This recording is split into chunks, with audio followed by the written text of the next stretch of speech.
Good morning, Murdy. Good morning, Dustin and Greenie.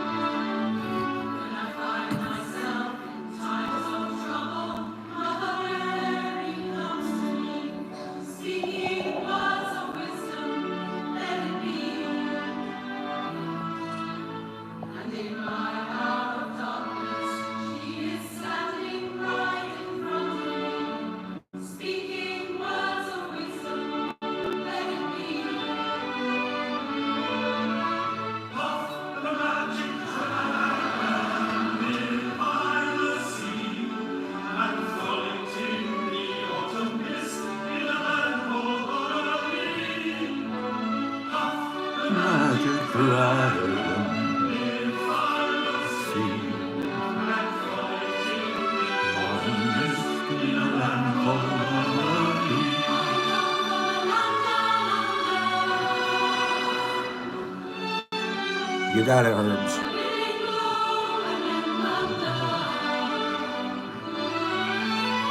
Can't you hear the thunder? Let it go, let it go.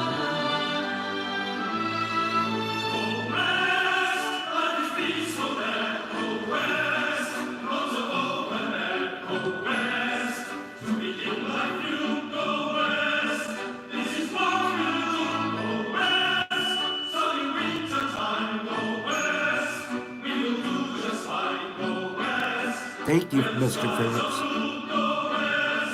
Go west.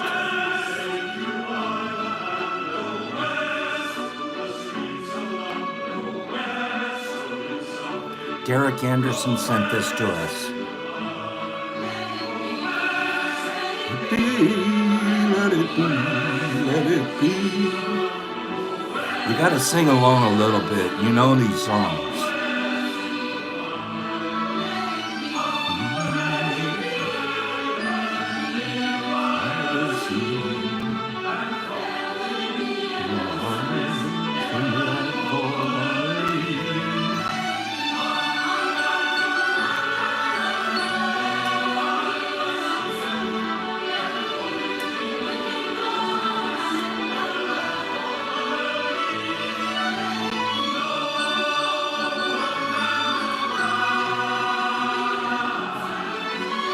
They're gonna do Bob Marley.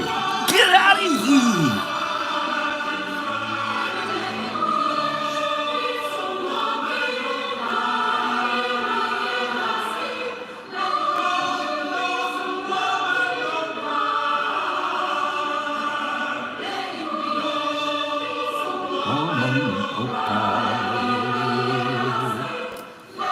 No woman, no cry.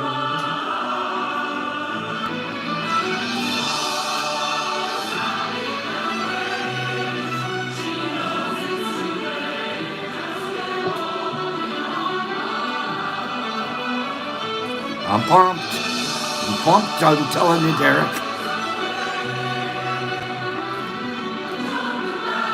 There's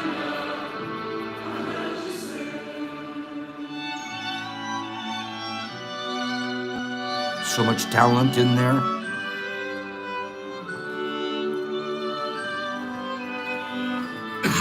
Excuse me.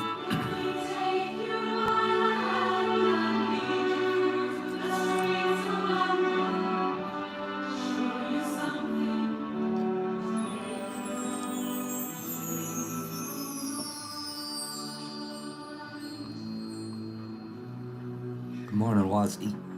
Listen to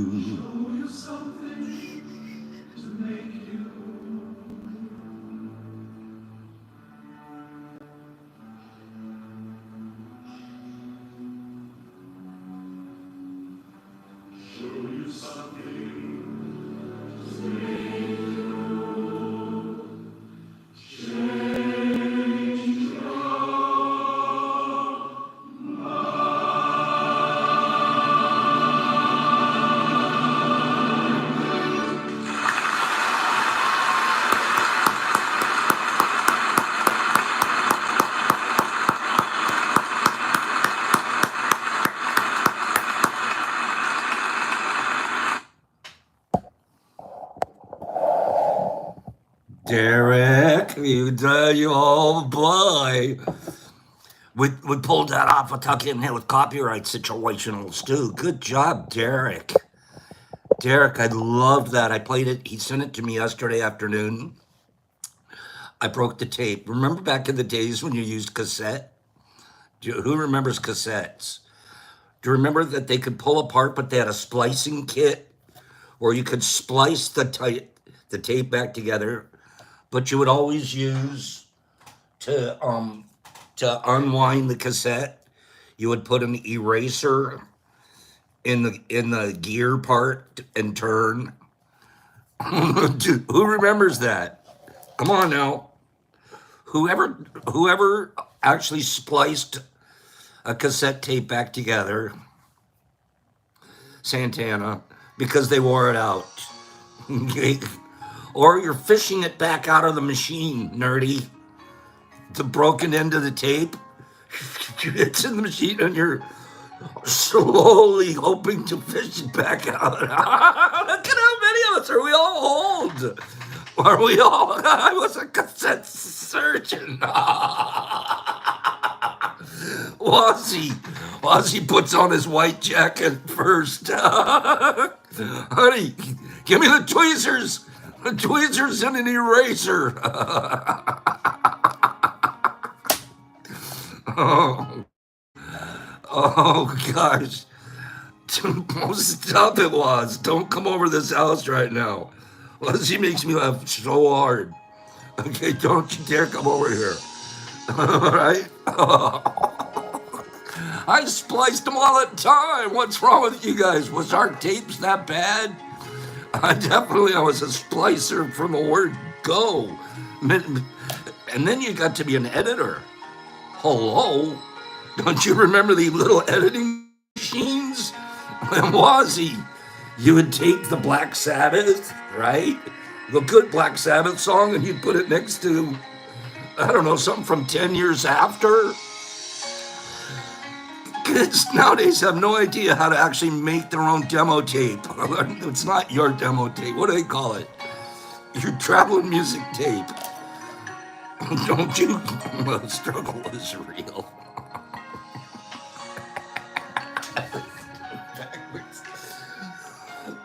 Especially if it was a Beatles song. Especially if it was mixtape. That's what it's called, Dave. That's what it's called, a mixtape. You guys remember that? Come on, man. I was like, people would come to me with their songs. I'd like a mixtape of this. Get back to me by next Friday. You know, I'm selling custom-made mixtapes. You kidding me? Little editing machine. I guess. I thought everybody did that. Well, I mean, if you're that age. Then all of a sudden, the machines were no good anymore. Don't forget, I started with 8 tracks. Don't forget, I'm not even joking. Now that I mention it, 8-track was the easiest thing in the world. Boop, pull the case apart. The tape in there was only about, I don't know, 1.5 inches thick. It was pretty easy to work with. Okay? You bet. That's my coffee cup there. That's Pop Shrooms. Pops. This comes from my good friend Jolie. 8 tracks. They were about that wide. They were super easy to work on, right, surgeons? And then all of a sudden the cassette came along. That was like doing an HO model. Okay, so yesterday, let's get serious for a second. I wanted to share this with you guys. Yesterday evening, I got a knock on my door. Wait, let me turn the music down so I can tell you what happened. I got a knock on my door. It was like one of those Dave's not here knocks. You know what I'm talking about? And I'm like, I wonder who that is. And before I answered the door, I went over to my one blind and I looked out the blind. It was 2 policemen standing on my front porch. But they weren't doing like the open up knock. They were like, This can't be good. So, of course, I have to go answer the door. So I go answer the door and they, sir, do you have a baby here? Baby? No. Sir, do you have a baby here? And I said, no, I don't have a, what do you, no, I don't have a baby here. Is there anyone else in the house? Do you have a mother that you take care of? I'm like, no, I don't have a mother I take care of. The second cop says, sir, do you have cheese? I said, well, yeah. He goes, sliced cheese. I go, no, I use the Mexican shredded cheese, the pre shredded cheese. Sir, we hope you're telling us the truth and that we don't have to come back. I'm like, I'm telling you the truth.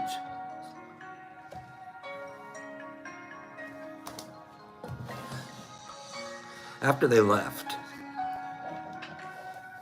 this is what I did.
Stop it, Pops.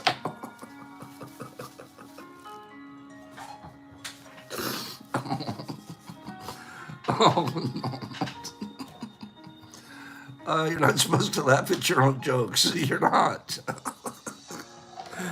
But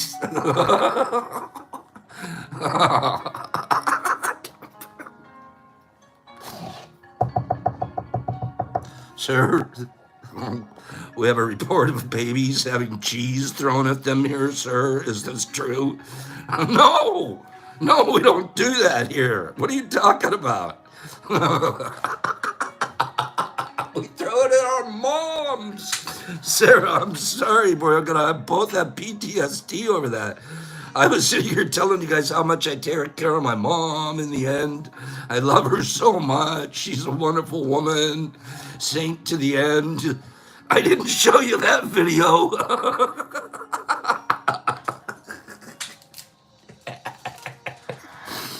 Oh, jeez. That was good. All right. I had a few of you, but then some of you were already catching on. Some of you were like, okay, this is getting old, Pops. Where's the punchline? I was like, really? I'm that obvious? Oh, gosh, that was funny. Give me 5 people that thought that was funny. Just 5. That's all I'm asking for, Woz. Woz counts for 2.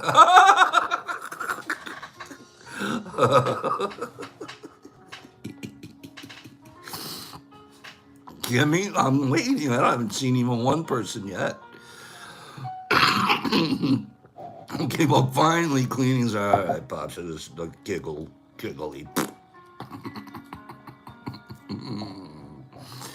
Okay.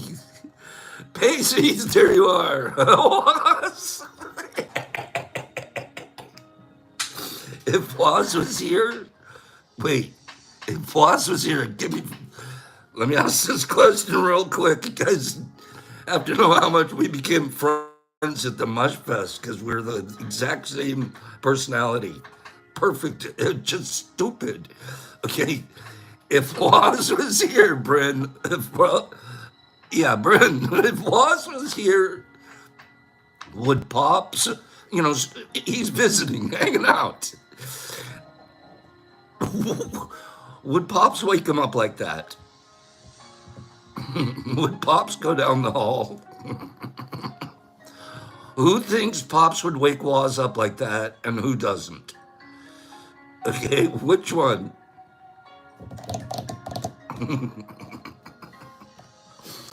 Uh, I gotta tell you, I wouldn't do it. I gotta tell you, no, I don't. I wouldn't do it. I have to tell you up front.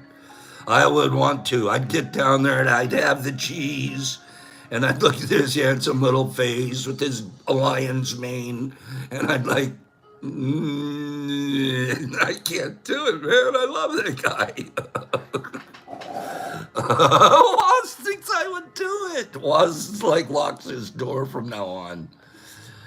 Cheese lock. All right, all right, all right. Let's get to work. We have work to do here today. Gosh, that was a beautiful song this morning. What a compilation of neat songs. Why is it that out of all that, Bryn's done it before. You're out of control, Bryn. You know what I'm talking about, Waz. You're a lion. Lazy like a lion. No, I'm teasing. But lions take advantage of of their opportunities. You know what I'm saying? Other than that, they're kind of Serengeti lay-arounds. So just your hair. The rest of you's not.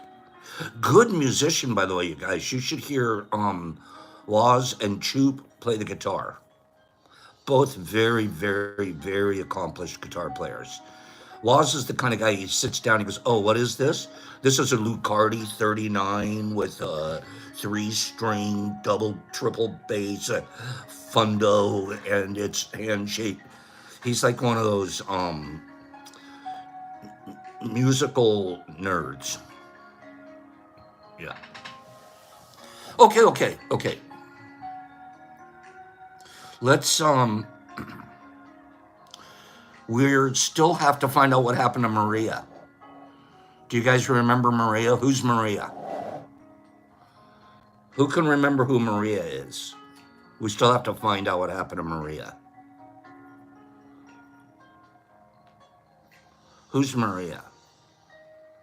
Not Mother Sabina, nerdy. No. That's lovely, Jesus Christ. Thank you for talking about your musical accomplishments. No, who's Maria? Hallucination. Happy birthday to little Kiera. Hello. Who is Maria? Oh gosh. I thought you guys were paying better attention in class. I thought you guys were paying much better attention in class. Do you remember any kind of a cliffhanger just from yesterday? You bunch of weed smokers, short-term memory losers. That's okay, nerdy. Who was Maria?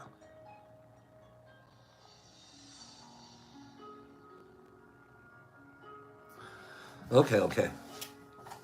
I just won't tell the rest of the story. I just won't tell the other half of the cliffhanger story because you guys can't even remember the lady's name.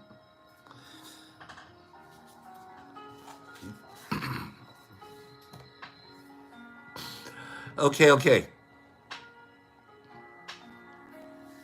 Watch me. Most people do a yawn like, really? There's that many of you guys who weren't there yesterday? Okay. She was going to take pharma. That's where we left her. Remember, Naz? She was on her way to the clinic. She was going to go do ketamine. After much research, and she found a clinic close by, a high-end spa. Okay. Before we get there, let me ask you a question. Do you yawn a lot, or when you yawn, are they really long yawns? That's okay, Bryn. Are they really long yawns?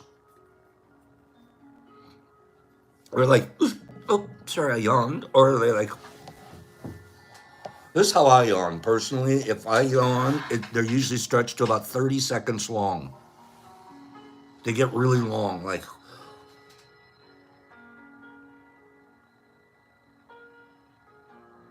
you're looking at me like, oh, what are you doing, man? What's going on? What's going on? I goes, I'm yawning. I'm yawning. Give me a minute.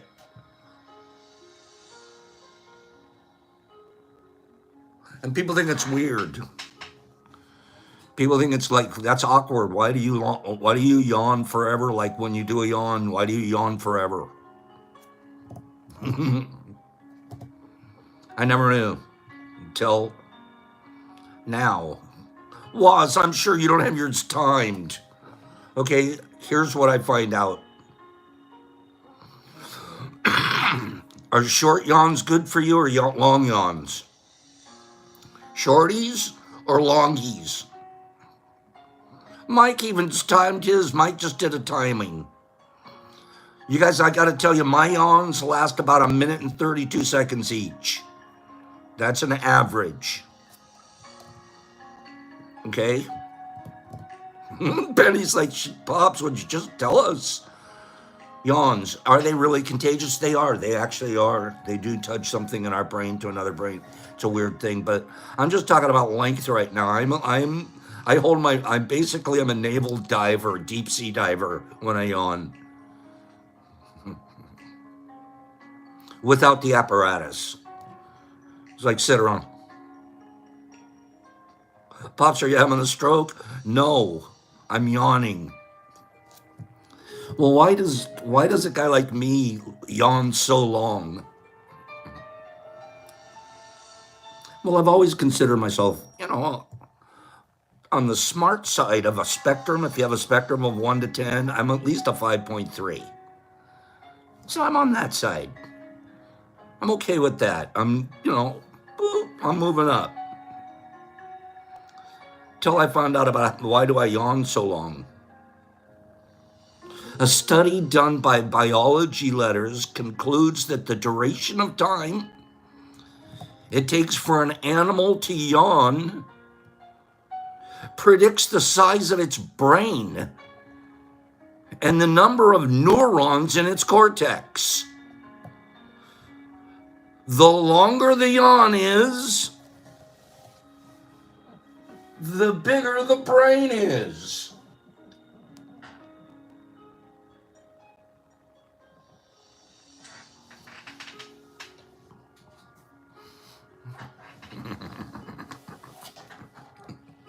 A pretty big build-up, pretty big lead-up for that one, Pops.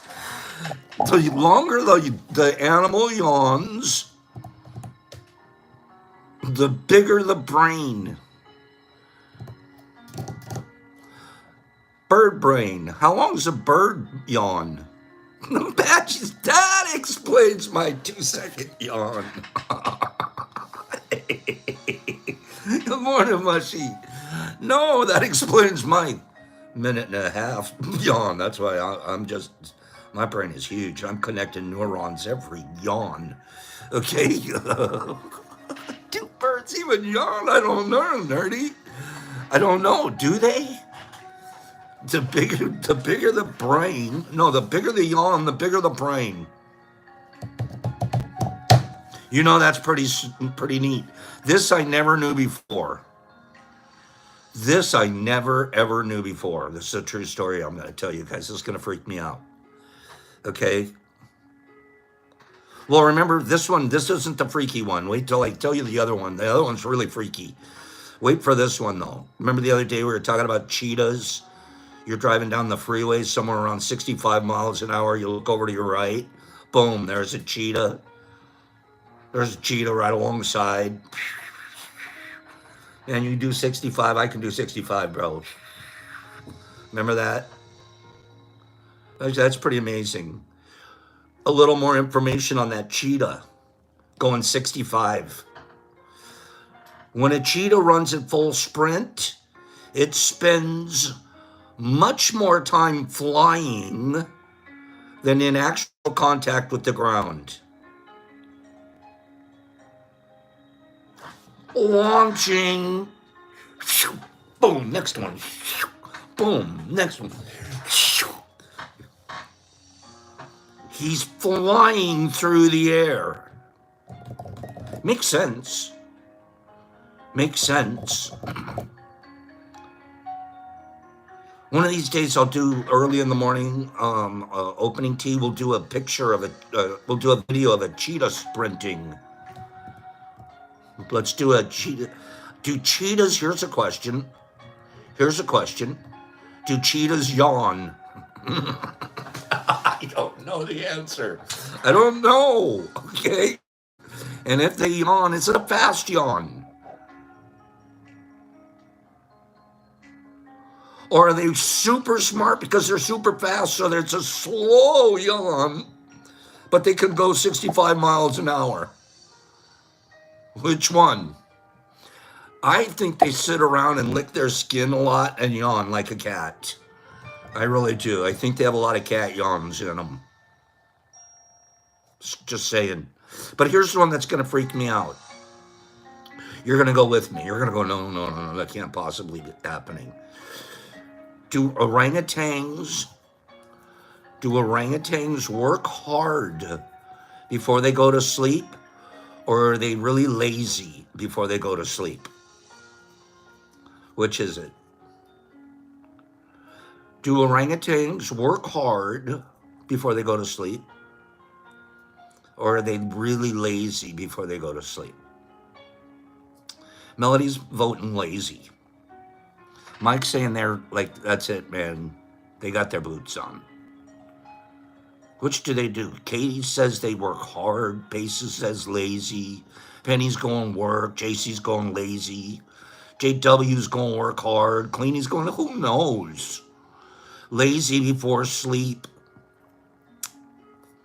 JW's saying they make a bed. Justin's saying they just lay down anywhere they want. See, I got you guys thinking. I like that. I like that you guys are all answering too. Here's something. Wait for it. I'm just going to read it. No build up. Every single night,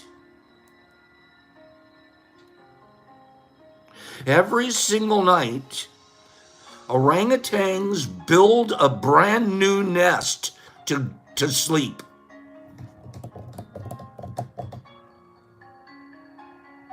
Alrighty, we already out of the lazy class. Now we're going to move straight into OCD. Okay? We left lazy about 4 nights ago. Okay? If you can't stay in the same place 2 nights in a row, you're already out of lazy and into OCD. Okay? So, imagine having to build a new house every time you need to go to sleep. Wait. So every night they build a new nest to sleep. They are made from leaves, branches, and sticks. Wait. And they need to be 12 meters from the ground. So it's a tree house. We're not talking about just clump up a few different branches every night. It's climb a tree, build a new one.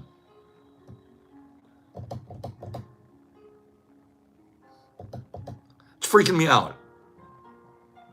They have to be sturdy as the average. It takes a while to build it. It isn't like you can just go out there and throw 3 twigs together. Okay? Who knew this about an orangutan? I didn't know. Sorry for yelling. Just freaking me out. They have to be sturdy as the average orangutan weighs around 84 pounds. Got to hold 84 pounds, man. I got to be 12 feet off the ground. It's got to be all new branches. Wait till you see he's going to bed that night and he's already going, you know what I'm going to do for tomorrow's tree? He's already figuring out. What's he going to do for tomorrow's tree. What the hell is going on with the orangutans? OCD. Wait. Although it's a lot of work to do every night, these animals do not reuse or even improve an old one, opting to start from zero. This isn't just one random orangutan. That's the other part. We're like, oh, that's funny, that's interesting. One guy in a tree, change a tree. This is the whole tribe has to change trees every night. And he can't climb in someone else's old nest. I don't know, man. I don't know. I like nature. I do. I like nature. I don't think they destroy it, Brent. I think nature just takes them down somehow. Oh, sadly, the other day, we have a robin's nest in a tree out front. And, you know, the babies have already hatched and gone on. And it was a really windy day. Went out there.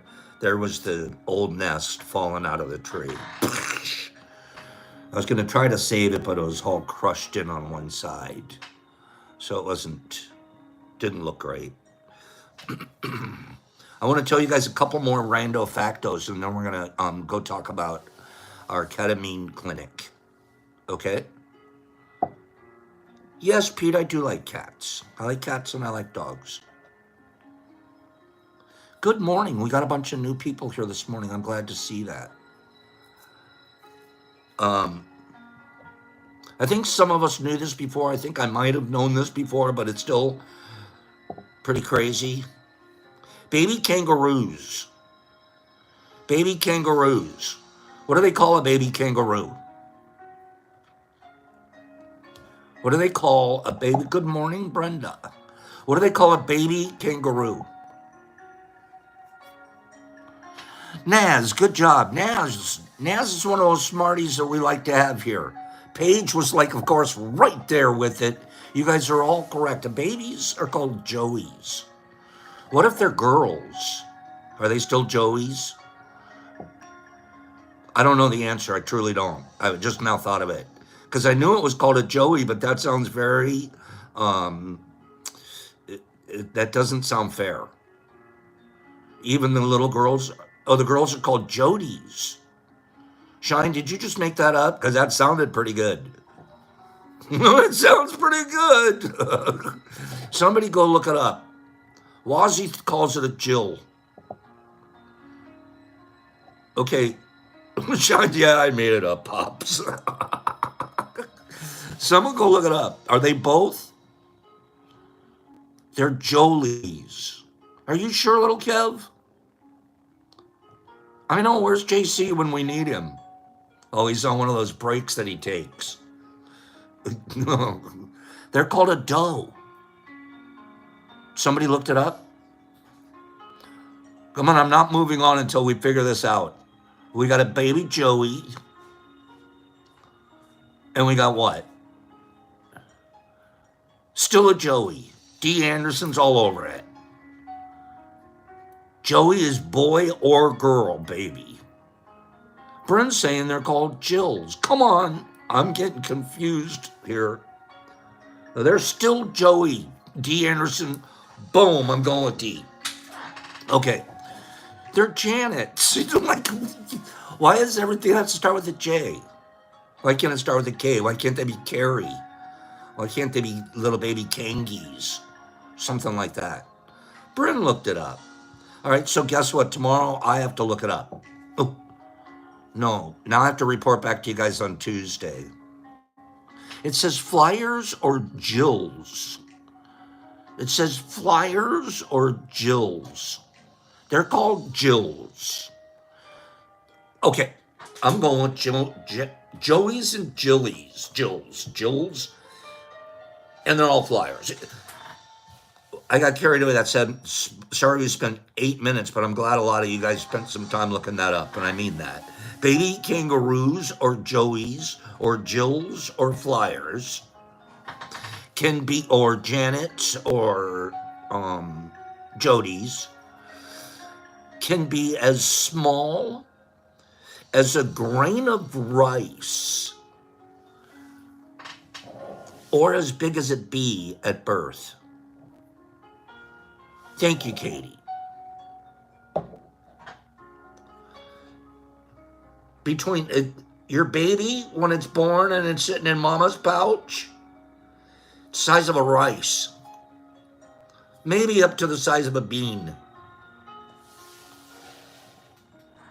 If you think about that, that's really small to turn out to be the size of the animal they come out to be. Isn't that true?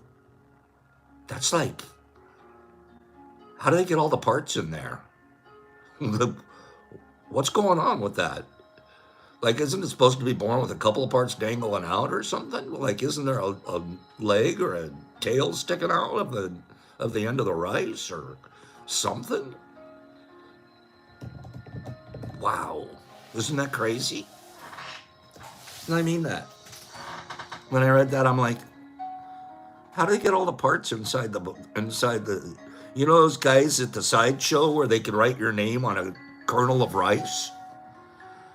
You know what I'm talking about? You take it home, like you put it on your mantle somewhere. You highly value that kernel of rice, maybe even scrimshaw.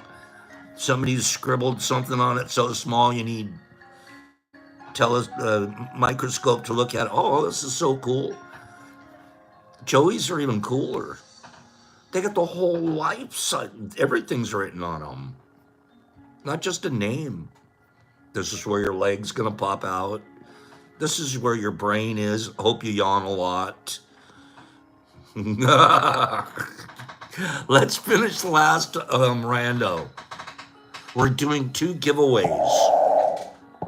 We're gonna give these away. Did you know that? I'm gonna give away this Thrasher, and I'm gonna give away this Monster Ghost. So you guys gotta stick around for that. I'm especially looking to give it away to people that haven't won anything in 3 to 4 weeks at least. If you've won in the last 2 or 3 weeks, I'm looking for generosity. I'm not looking for to build your stash counter. I want these to go to people that haven't really received anything in a while. Okay? So that's really going to be, well, let's think about that. And if you're like, I can't handle it, man, I won 3 days ago, then you just, let's be honest. That's all. People understand why I do that. People understand why I do that. And that's not true, Pete. Pops be given. Big difference. Okay? And then let's end us with this one final rando facto before we head to the ketamine clinic. The whiptail lizard. If you're a dude whiptail lizard, if you're a dude whiptail lizard, I feel extremely sorry for you. Yeah, I don't know, Pete. Easy, Pops. What are you doing? I'm just gonna, put Pete on a timeout. Easy, Pete. Okay. The whiptail lizard is the only all-female species, as the males are completely extinct. Bye-bye, dudes. Bye-bye, dudes. The whiptail lizard is the only all-female species, as the males are completely extinct. So I'm freaking out. How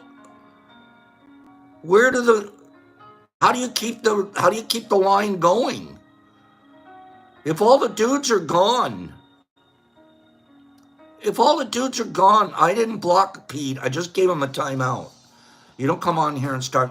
Anyways, he'll be welcome back. Just be nice, be kind here. Okay. Whiptail lizard. Only females live.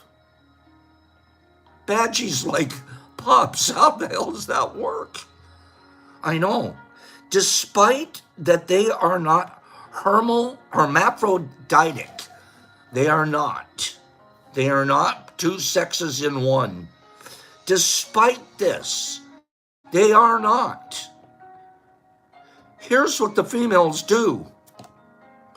The females actually lay and hatch their eggs, and their eggs don't need to be fertilized. Non-fertilized egg. Don't need it. Don't need the dude. Non-fertilized egg. I'm going to lay on this little egg in my nest.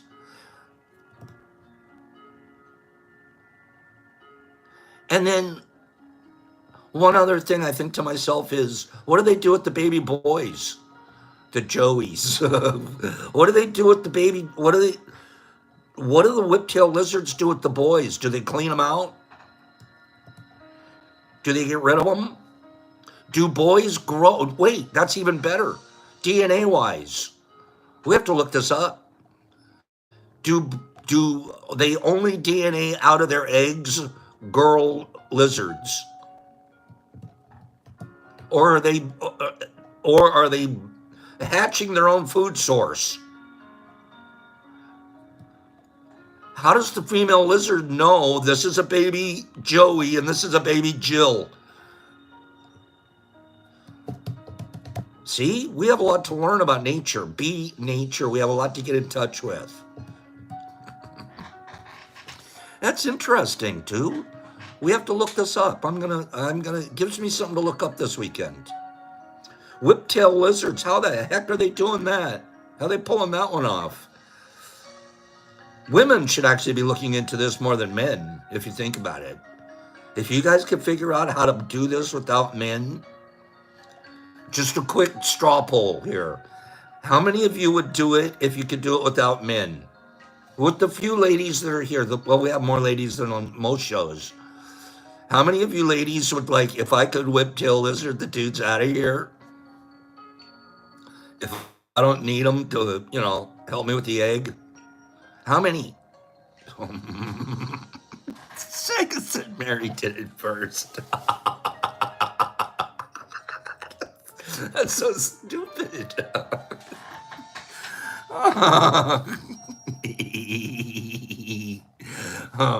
Nippy's like, that's not fun, Pops. No.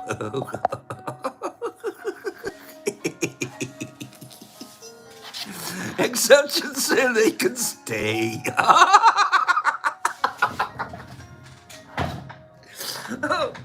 They can stay, whatever. No, you don't just let them stay. On the outskirts of town. We'll call them when we need them.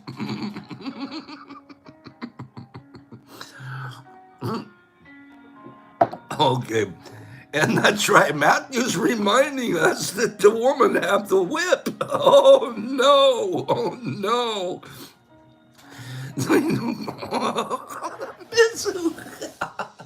Little Kev is making the males pay rent. Oh, jeez. You guys are killing me. Stop it. This is Whiptail lizards. They can do it without us. We can laugh all we want, but we won't be there. They don't need us. All right.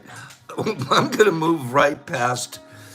I can't do Maria because she's going to take about a half hour to finish that other half of the cliffhanger. I'm cliffhanging you through till next Tuesday, and I'm going to lay 2 or 3 more rando factos on you, and then I'm going to do a really nice reading, really good reading, and then we're going to give away 2 big giant shrooms here. Is that okay? You guys didn't even remember who Maria was, so don't act disappointed. Like, who? Wait, what? Cliffhanger? What? You were talking about, what were we talking about yesterday? I wasn't here. We'll start over, okay? How about this one? How about this one?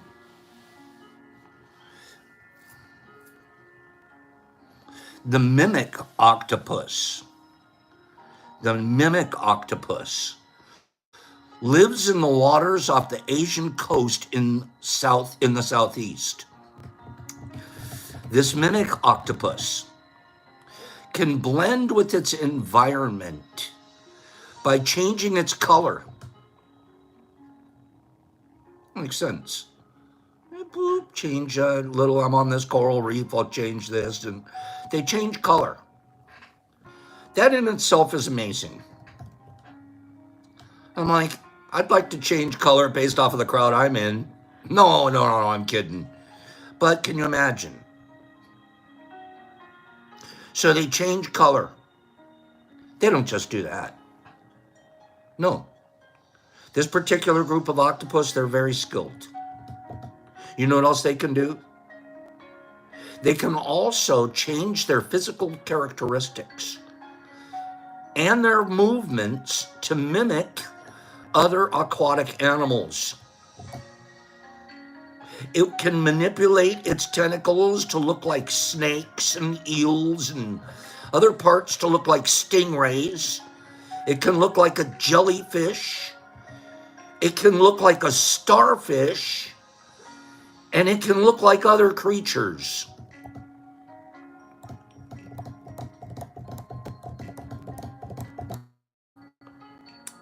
It's a pretty good name. It's called a mimic octopus. That's pretty neat. Japanese crows are smart. Crows in general are smart. Crows in general are pretty smart. Am I right? In Japan, these crows, there's a group of crows, they figured something out. Thank you, Herbie. Thank you for being here, Herbs. In Japan, crows have mastered a new method of cracking nuts. JC, you can, I know you have a comment on that one. Nance is still yawning. Two hawks, crows use tools. How about this? What if the crow is so smart he doesn't even have to use a tool? These crows over there, they know where this road of cars running up and down this road. They drop the nuts on the street, waiting for a car to run them over, and then they retrieve the nuts that the car cracked.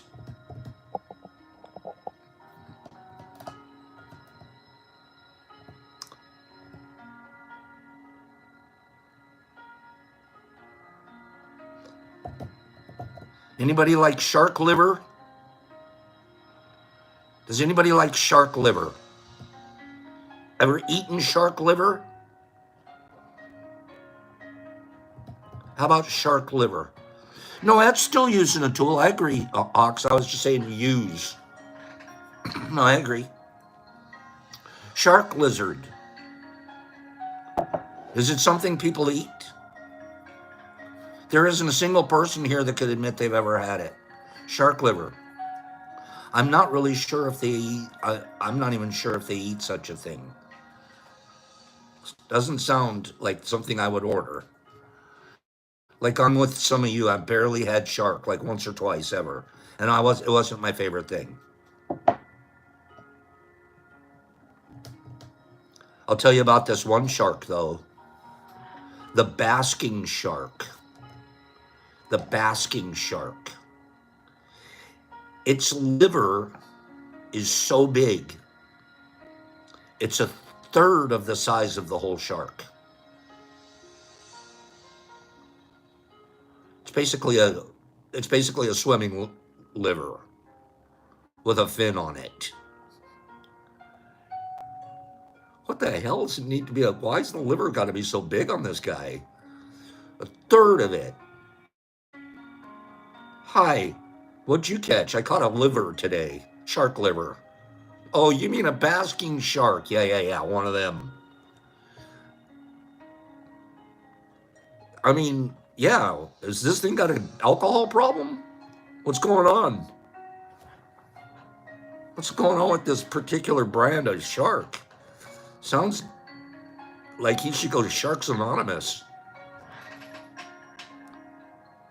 Final thing for today on sharks. You know what I'm talking about? This guy belongs to Sharks Anonymous. What's going on? You go to a Sharks Anonymous, there's 15 basking sharks and one like great white.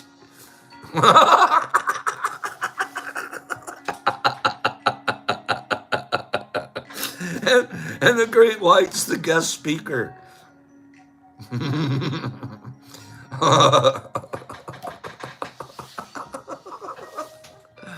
Okay. All right. All right. I'm going to tell you one more thing about sharks, and we're going to stop it. I've been stupid this morning, Cleanie. Okay, there is a rare species of shark known as the megamouth shark. Why are we so interested with sharks? I'm not. One of my favorite TV channels, The History or whatever, they have like a Shark Week. I hate them, D. Anderson. I'm over it. How many more times do I have to see a human go down and almost get bit, or he goes down in an iron cage, or I just want to be on the beach, and it's like program after program after shark after shark. How come you don't tell me about the orangutans? Show me, I'd like to see a TV show where they show your orangutan nest every night. You know what I'm saying? It was kind of like maybe film them for 2 weeks. And here's night 7's nest. And then here he is building. Quiet. He's building out of the banana leaves. He is measured. He's exactly 12 feet off of the ground. And he's now making sure that branch will hold his 84 pounds. Shh, let's be quiet and watch. Watch as Orangey, the orangutan, builds his new nest on night number 8.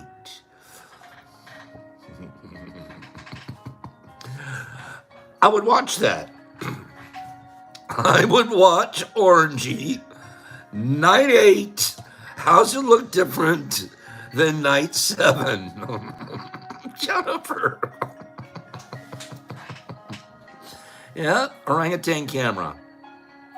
Shh, everybody. You have to sound like that guy do you remember the TV show Mutual of Omaha? Oh, what was his name? The Mutual of Omaha. If you guys don't remember Mutual of Omaha animal shows, I think it was like Sunday nights or something, you're young. Okay, well, I forget. Who was the Mutual? I don't know. Okay, forget it. We're still talking about megamouth sharks. There's a rare species of megamouth. Do you remember? It wasn't Lauren Green. Was it Jack Hanna? It wasn't Jack Hanna. Was it Jack Hanna? Joe Blow, it was. Yeah, it is. But they had a TV show, almost like a National Graphic. Marlon Perkins! Doc nailing it. Doc's nailing it. I think it was Marlon Perkins. I'm pretty sure it was Marlon. I'm pretty sure it was Marlon Perkins. I could see his face too. Mutual of Omaha. That's it. Cleanie knows. We watched it together. Okay, it had to be Marlon Perkins. That's Doc knows that stuff. Okay, I'm sorry. Marlon Perkins, he looks like me if I got a little bit of a... Should I shave this weekend? I'm going to come back next week, and I'm just going to be a regular Pops again. All of this is going to go away.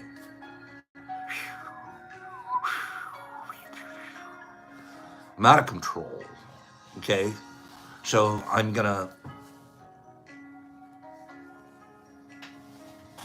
Marlon Perkins, I think that's it.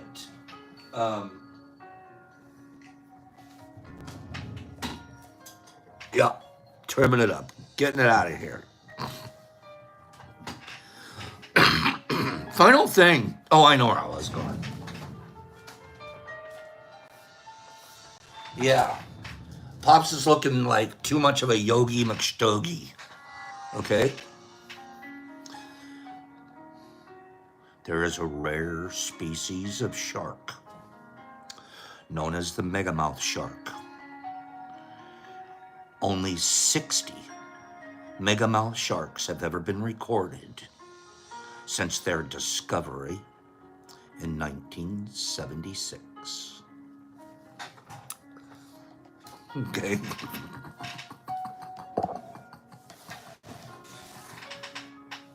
End of the Randolph Factos for today. Okay, yep. This is my Gene Rayburn. I'm giving my age away today. This is my Gene Rayburn. Okay, this is my Gene Rayburn. Remember when they, like microphones for big, huge things and they had a cord and everything, and the MC would have to worry about the cord? And then they finally went to, hey, let's go new age. And Gene Rayburn showed up on the match game. And he had like this most miniature, like a little thing on the end. So, you know what happened is my sister, we used to play these games back at home when we were kids. So my sisters came up with this. The Price is Right. Gene Rayburn. I just remember it was Gene first. Okay. And my sister's, she goes, I got an idea. Let's make a microphone. I go, we can't make a microphone. What are you talking about? She goes, hold on a minute. I'll be right back. She ran in the kitchen and we had a bag of marshmallows and we had spaghetti. She came out with one of these. The family died laughing. Died. I'm talking about for the next 17 hours, kids were falling off the roof laughing. And for the rest of our lives, we've always, like, if you need a microphone, they're easily available. So, Orangey, Night 9, is making his 9th nest. Okay.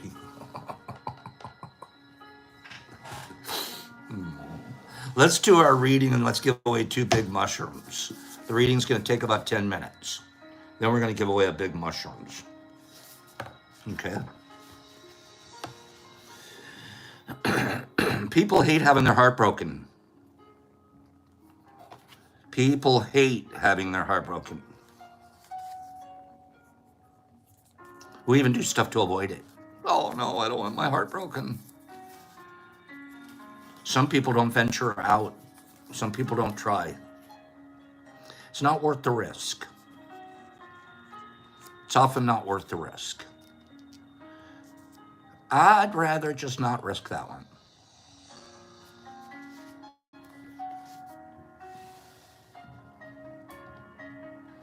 I'm just going to keep my heart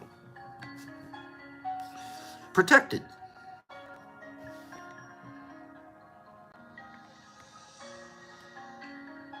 Some people might even keep their heart, I'm going to argue, too pure.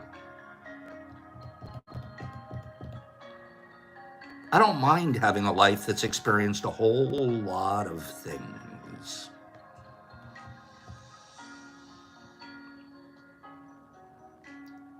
Some people's hearts are 60 years old and they haven't, they've treated the heart like it was furniture with plastic wrapped around it in their grandma's house. I know a lady like that. She's drying up, crispy, gray looking real fast.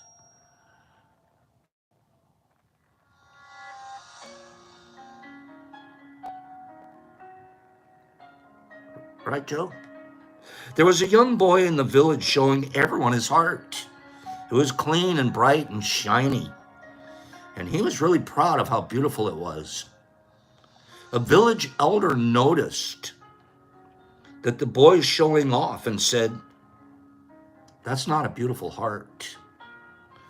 This is a beautiful heart. And he proceeded to show off his heart to all the villagers. His heart wasn't clean. It wasn't bright or shiny. As a matter of fact, it was rather dull, scarred, a little worn out. The old man explained that a beautiful heart is the one that's been worn and used. Doing things to preserve the heart from damage is the exact opposite of what it takes to make the heart beautiful.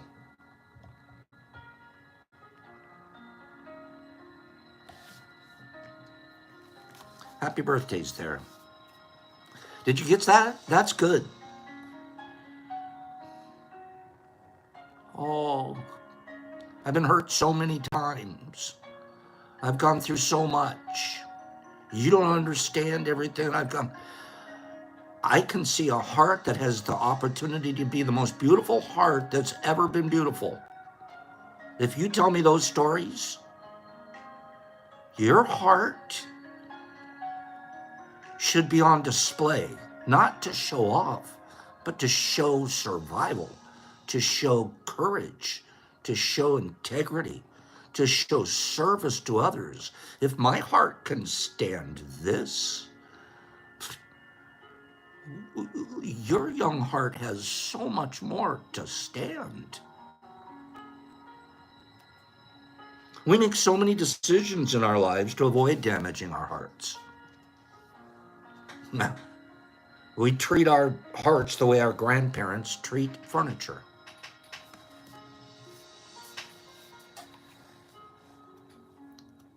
It's wrapped up in plastic, but not really meant to be used. It's just meant to exist and take up space.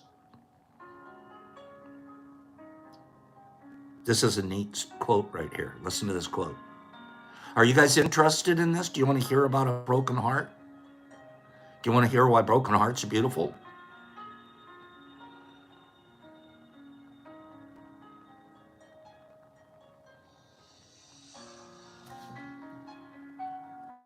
Are we listening here?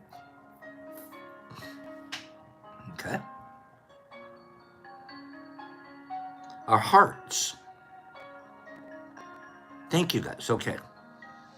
Our hearts aren't a brand new pair of white sneakers that we need to tiptoe through life to avoid getting scuffed. Who's done that? Man, I'm brand new now. My heart feels brand new. I'm going to put on a new pair of sneakers, but I'm never going to let these get scuffed. Not this time.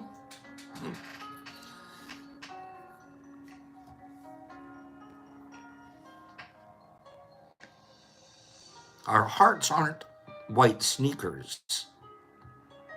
This guy continues to say, they're work boots.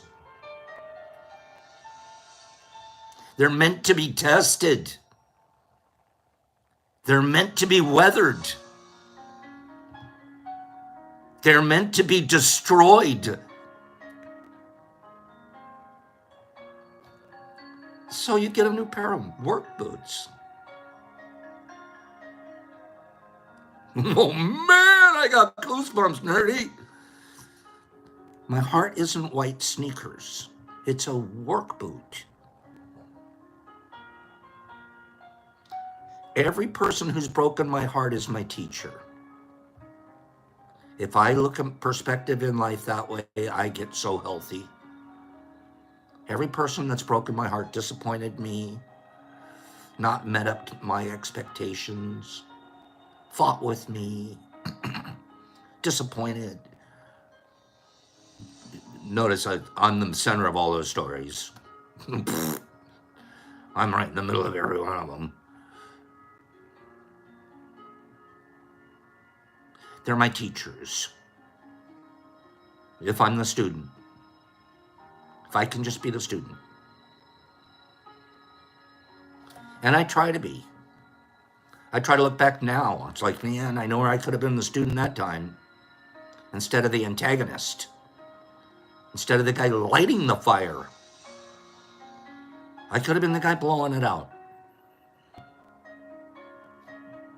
But I wouldn't know that now if I hadn't experienced it, if I hadn't walked through it with my work boots on. So now instead of being regretful for the experience, I'm like, thank you for the lesson. You got to thank the world for your lessons. That's what most of what we go through are.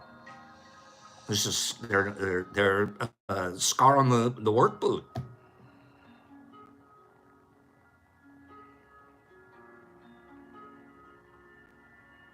These people that break your heart, situations that break your heart, they're just showing you what you want and what you don't want. Did you understand what I just said? We're going to probably be a little long today because I like my message. We don't think about broken hearts. We're always trying, keep our heart safe and sound. I'm like, throw my heart on the stage.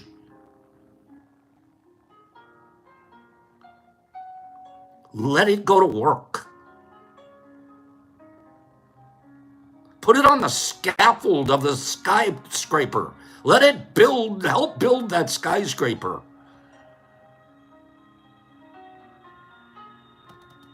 Heartbreak teaches us that we can love and hate someone at the same time.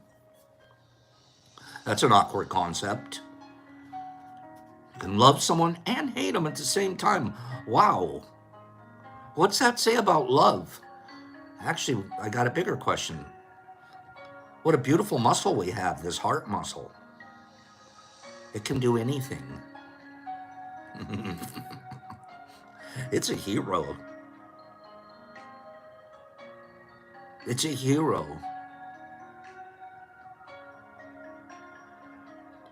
This apparent contradiction opens up to a world of compassion where there aren't really good guys and really bad guys. We're all human. My heart is now open to compassion if I realize I can love someone and hate them at the same time. That puts me right dead center on compassion. I don't feel sorry for them. I don't think it's okay. I feel compassion. I feel like, how can I serve? What can I do? Not to change you. What can I do? If what I do does change you, then hey, I'm doing what I'm doing because I got work boots on. Because I'm not afraid to wade in. I'm not protecting sneakers.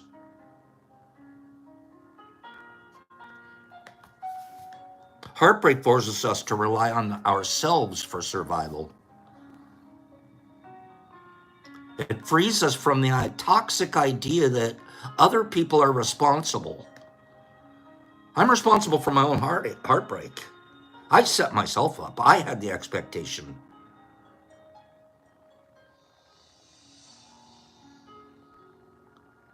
And once I get there, I'm learning. I'm a student. I am a student. You are the teacher. Heartbreak gave me an opportunity to survive that one.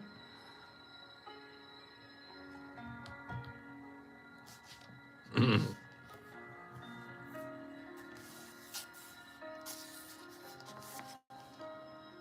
know what else heartbreak does? It teaches us that sometimes love's not enough. Love's not enough to keep us together. Just the idea that I love you, you love me, that's not enough. Heartbreak taught me that. I have to like you. I have to want to play with you. I have to lift you up. I have to want to serve you. Just love is not enough. That's just a sitting around undynamic emotion. Heartbreak taught me that. Sometimes the only memory we have of love from the past is the scar it left. I keep looking back to our metaphor of the boots. So what? Do you stop working? Say you got a job working as an asphalt layer. Do you stop working because you splashed a little asphalt on the bottom of your shoe? Do you run in the house and quit? Man, that's it. I'm quitting my job. You got a great job, man. You're an asphalt layer. You're making $32 an hour. If those shoes get worn out, you just go get another pair of steel-toed shoes. You don't abuse the ones you're wearing because you don't want to have to do that very often. But you don't blame the shoe. Keep on working. And here's a final thought. Oh, I don't want to go through that again. Been there, done that. Try it again. Try it again. Because here's a spiritual fact on our universe. Spiritual fact on our universe. The heart never breaks twice in the same place. It heals back so strong it'll never break in that spot again. Never. It's impervious to a future break in that spot. Whew. If I think about that, it's like break it all now. Let it all grow back. Let me have this like perfectly okay heart that isn't gonna hurt. And let me see what I can do with it. But I'm not gonna do that. I just understand that, yeah, that hurt. That area, boom, nailed me. I can go back in, experience another situation, and I won't get hurt that way again. I won't. Already been there. Spiritual fact of our universe. We're not talking about lightning. We're talking about a healed heart doesn't break twice in the same spot. Actually, that spot that's healed prepares you for the next healing. You get real good at healing, actually. It's a vehicle that, well, man, I know how to heal. Yeah, that wasn't a good one. I can heal. Done it before. And here's the final, I'm going to read this right off of my writing here. I told myself that I've experienced enough heartbreak to never fear it again. I've experienced it so much, I don't care. I'm not afraid of it. And then I tell myself that's not true. I fear rejection. I fear loss. I fear making mistakes just as much as I ever did, if not more. My choices subconsciously try to protect me from getting hurt, but they can also sabotage me from having true connections.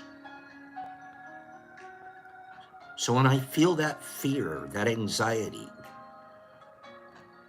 that worry about what someone's going to think about me, when I feel that bubbling up inside me, when I feel the hypocrite ready to take over, I sit quietly and ask myself, where did it come from?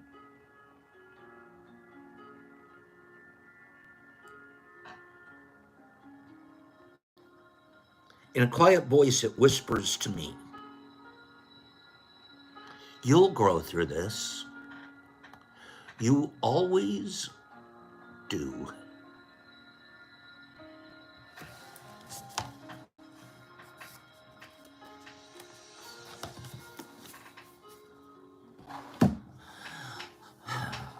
I'm not afraid.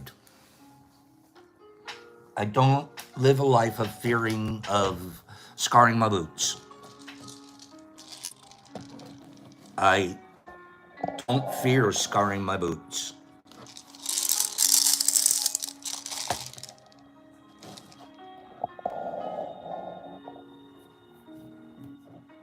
Thank you, guys.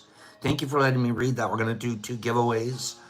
I'm trying to thank you, man. That makes me feel good. I got goosebumps like twice during that one because we can live a life that, oh, I'm not sheltered. I'm not. Yeah, you're not taking the spiritual risks that you're capable of taking because of something that happened in the past. You're still holding on to that crap. You're not letting it be your teacher. You're letting it be your anchor. Once we've moved from anchor or, oh, what a terrible thing, I have PTSD from it. You don't. It's a teacher. It's giving you an opportunity to go to a whole nother level.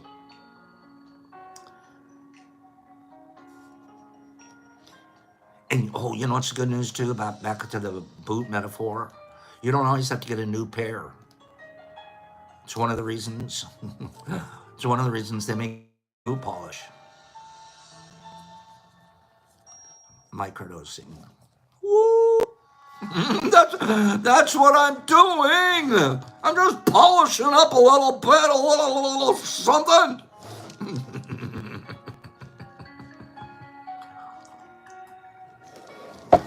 Give me a number between 1 and 50. I want it to be somebody that hasn't won in the last 3 to 4 weeks. I'll know because when I go to send it to you, I'll know when the last time I sent you something. Give me a number between 1 and 50. Be generous to the people that haven't won in a long time. Let's give this to somebody that hasn't won in a long time. Okay? I already see some people answering that literally won last week. So I want those people to just, let's give it to someone that hasn't won in a long time. At least a week, at least a month or so, 3 or 4 weeks. Okay, we got Pacers here. Pacers, you hit the 17, but I think Pacers, I love you, man, but I sent you something last week. I sent Pacers something last week. So I'm going to do a reset. Okay? And besides Pacers, I have something else going out to you. Okay? Yep. And I'll add something to that. That little something that was online this morning, boop, I'll put something on that. Okay? Then we're going to do a reset. Here we go. This is going to be for the Thrasher. Here we go. Thank you, Pacers. I'm sorry for, but if I notice that I've sent you something recently, I'm just gonna ask for us to all share. New number, go. New number. Thank you, Pacers. Pacers, I'll add something to that other box. I promise. New number, go. New number, Little Roy.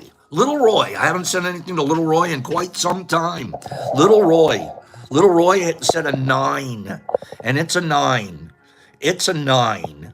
Little Roy, he said 9. Little Roy, I'm going to send you this right here. I'm going to send you this monster.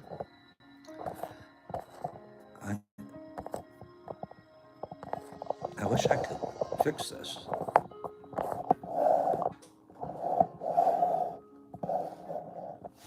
Anyway, sorry about that. I'm going to send you this monster.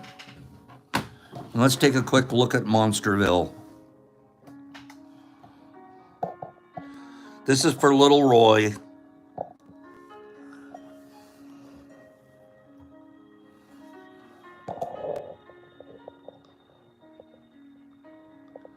We'll send him something like that. Okay? Little Roy.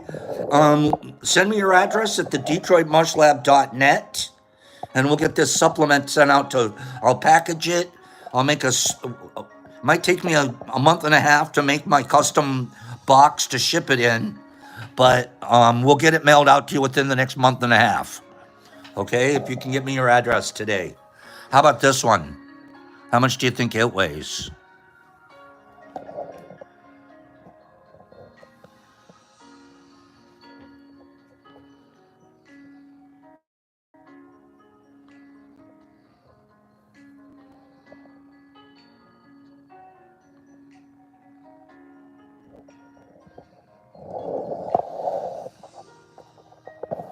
Pretty big.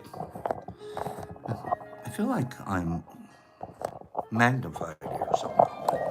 Maybe not. Okay, let's do one more number spin. Please be somebody that hasn't won recently so we can get this beautiful thing out to someone's dose counter. Okay, instead of just adding to your own dose counter. Go with the number. Somewhere between, I'm giving away some good fruit here. Go with the number, somewhere between 1 and 50. Thank you, Neo Simplex, for bowing out. You're a good man. Give me a number between 1 and 50. Give me a number between 1 and 50. It's in my chute right now. Mike Guller. Mike Guller. That's a nice win. Mike, we haven't heard from you here. So, Mike, congratulations. Mike Guller. Mike said, Pops, I think it's a 22. And by golly, by 22, it sure is. Mike Guller. Mike, what you need to do is you need to go to the DetroitMushLab.net. You scroll to the bottom of that website, and there's a place to email me. Email me your address there, and I'll mail this to you ASAP. Congratulations. That was fun. I'm glad.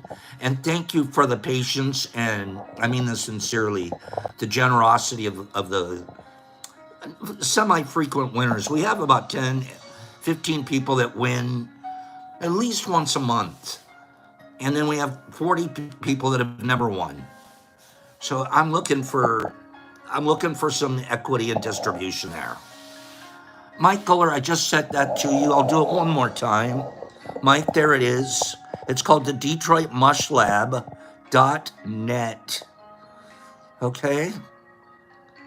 That's what it is, the website. Thank you, Mike. So, Mike, by the way, I haven't heard, real quick. Mike also needs your ID. You don't have to put your pertinent information, but I just need to see an age and an address. I need to know that you're over 18. Okay? I need to know that you're over 18. So when you send me that information, just send me enough information to show me that you're over 18, because I've never mailed you anything before.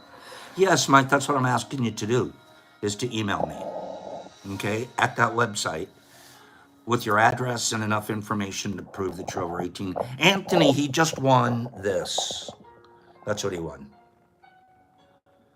Okay? And Jesus Christ, you be quiet.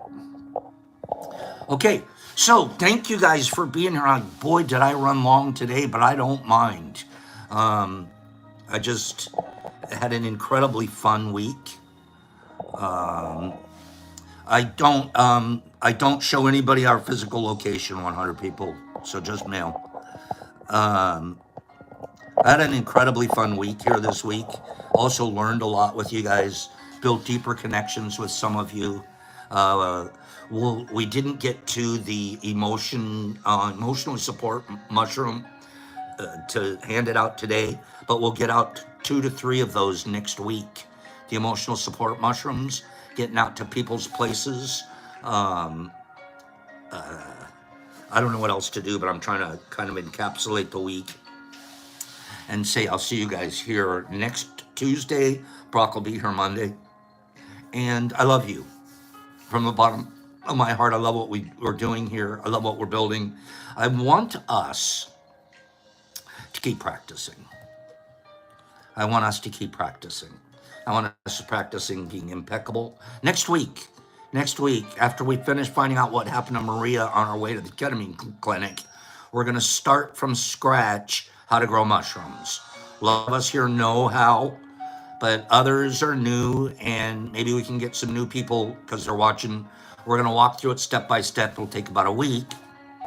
And we're just going to remind people how to grow your own mushrooms at home. That'll be the theme for next week. And we're also going to start with the 4 Agreements, the book, The 4 Agreements. So if you don't have it, jump on Amazon. You can order the book, The 4 Agreements. It costs like $7.50, and it'll be in your house in 2 days. Okay, and it's fun to read along with us. But we're going to start running through the 4 Agreements from scratch again next week. First agreement, be impeccable. Second agreement, to not make assumptions. Third, don't take things personally. And fourth, to do your best. So it's called the 4 Agreements. So I'll see you guys next week, and thank you. Thank you. Have a beautiful weekend. Maybe I'm going fishing tomorrow. We'll see. Joe Blow and H-Town and Mr. Phillips and Homeboy and Nerdy and Pacers and Charlie Ray Merritt and Cleany and Katie and H-Town and Nif. Thank you, Niffy, for all your help. You guys reach out to Niffy if you want the emotion mushroom, because she's coordinating all of that. Mr. Marmars, Ike La France, Jesus Christ, Laura, have a divine weekend. I won't forget Maria. Pacers, Sharon, that book. Jennifer Garcia, Shiny, Holmes, Pennypack, and Cleany, and Sharon, and Alman, you be respectful. Be respectful, I agree, I should say. Joe Dees, thank you. Homeboy, Mike, and Joe Blow. Thank you, Pacers, Badgie, Abilene Ryan, Shiny, Wilson, Marcus, Laura Devine, and Cleany, Abilene, Sharon, Mr. Marmars, Drew Clay, Free and Justin, and J.W. Owen, and Jimmy Max, and Mike Barabal, and Mr. Phillips, and Charlie, and Neil Simplex, Jesus Christ, and Wilson, and Niffy, and Shine, and Pidgey Page, and Joe Blow, and Jesus Christ, and City, and Drew, and Michael Shanti, and Jesus Christ, and Homie, Elizabeth Zion, thank you, you are too, Shine, and Clean Grow, and Exact-You, XK, Laura Devine, Leroy, Joe Dees, Doobie Fats, and the Waz, there's my Wazzy, Kate, Wilson, Pops, peace. Have a good weekend, be practicing.